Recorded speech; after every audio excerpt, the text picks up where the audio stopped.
Hey everybody, Shabba Nobody Else's Auto, back here at the Auburn Cord Duesenberg Company with our great friend Doug Prey, and one of the most there's always amazing stuff here, and this is a mind blower. Well, this is a Duesenberg Model J, which you done a video on it when we found it. We're calling this a barn find. It was actually in a gentleman's one-car garage since 1967. And we were privileged to be able to own the car.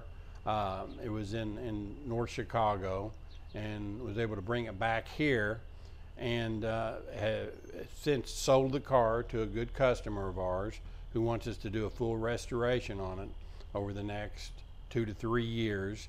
But in the meantime, he wanted to show the car at the great Auburn Cord Duesenberg Club reunion in Auburn, Indiana, Labor Day weekend.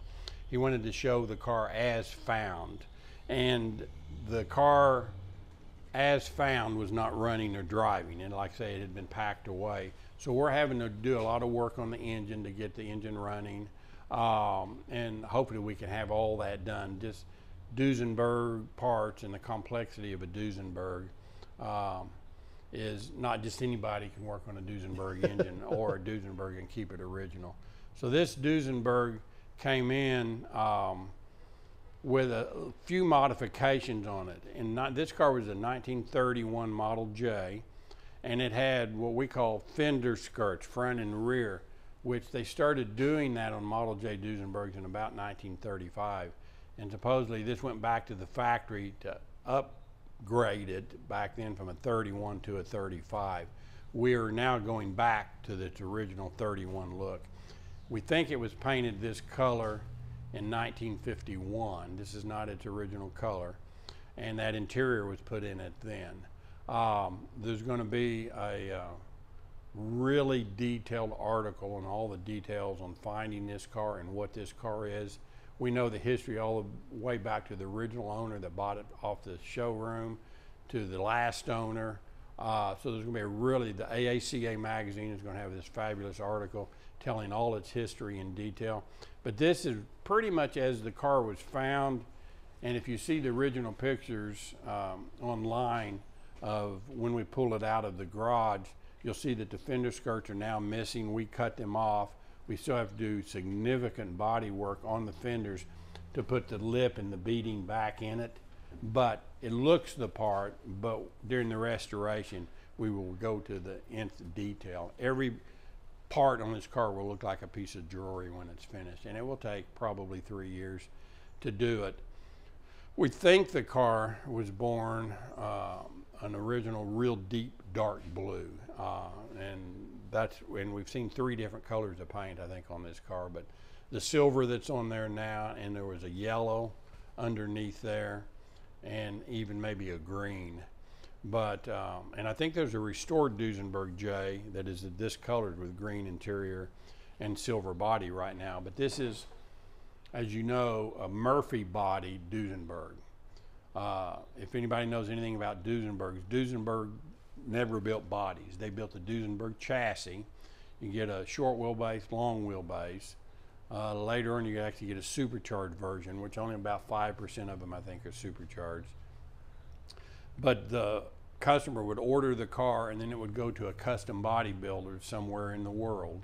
One of the most famous, and I think built as many, if not more, Duesenbergs than anybody else, was Murphy. And I think he was in LA. And so this is called a Murphy bodied convertible coupe with a disappearing top. And Murphy built 25 of these. So a Murphy body disappearing top. He built 25 that had the top that didn't disappear, but this one you can see no top. It totally hides away. The other 25, the top stacks up here. The one that everybody wants is the disappearing top, and that's what this is. So this kind of had all the bells and whistles of the time. It's got the 19-inch wheels. It's got the double windshield wipers. It has the downdraft carburetor. It has the dual manifolds on the exhaust system. What I've always thought was very intriguing on these is the dash, and everybody thinks, you know, the dash, why does it have an altimeter? Again, this was back kind of during the aircraft era, and Cord owned Duesenberg. actually Auburn Automobile Company owned Cord and Duesenberg, but E.L. Cord was also owned an airline, and he was all into aircraft, so he wanted his dash to look aircraft. So airplanes have altimeters. So the car's got one. So a Duesenberg has altimeters. It's got, this is all the instruments, and look at these wild windshield wipers and stuff. So this is all original. When people look closely at the dash, you'll see a couple of instruments are modern. We will replace them with original Duesenberg instruments as we find them. But this is how we found the car, literally in the garage, and we've cleaned it up and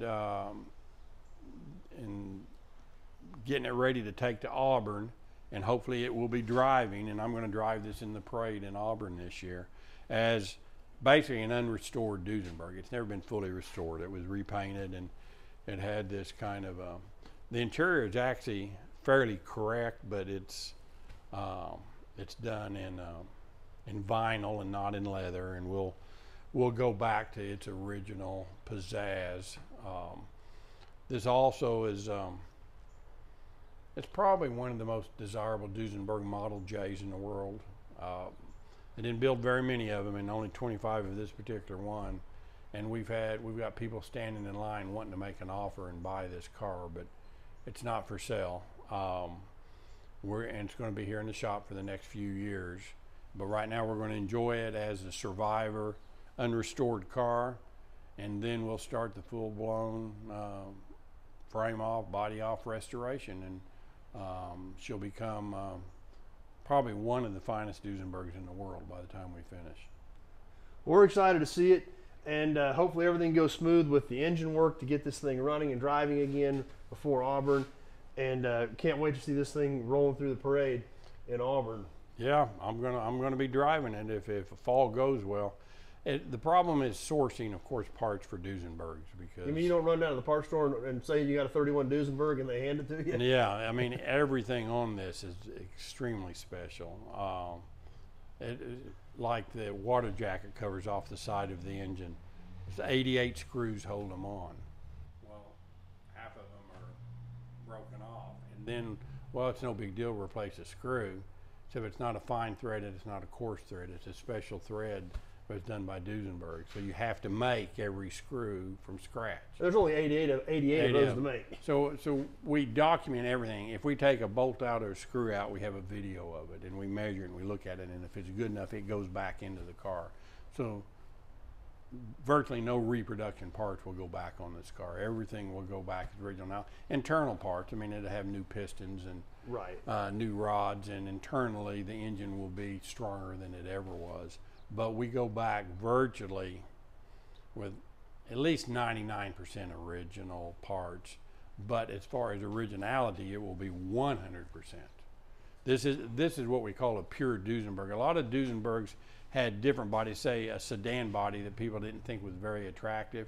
So even back in the 40s or 50s, they'd get another bodybuilder, take their sedan body off and put a convertible body on it. But those cars then aren't considered a pure car because they've been changed. They're still Duesenberg and they're still extremely valuable. But this is a pure car. This is the way this car was born, with its original parts on it. So, and I have Duesenberg collectors call me and say, how pure is this car? And this is probably as pure as you're going to get. There were only 2 Duesenberg J's in the world that had not been seen by the #1 Duesenberg expert in the world, which is Randy Ema. And he had traveled the world visiting every Duesenberg J ever made that is known to exist, and only 2 in the world he had not seen, and this was one of them. And so we had the privilege of being able to get it home. Randy Ema flew in, spent a full day going over this car, making sure it's what we thought it was, and it is. And so now there's only one in the world that he hasn't seen. So maybe we'll be lucky enough maybe you'll find that one. But well, Doug, here it is. Thanks for the update. Super excited. I know everybody was excited about this car. It was all over when you found it. And I know everybody's going to appreciate the update. Keep our fingers crossed everything goes good with the engine work. And we're going to be seeing this thing roll down the street in Auburn on Labor Day weekend. Yep. So. Let's keep our fingers crossed we can do it. So thanks for watching, everybody. Let's go see what other kind of cool stuff you got sitting around here. All right. Thanks. We will.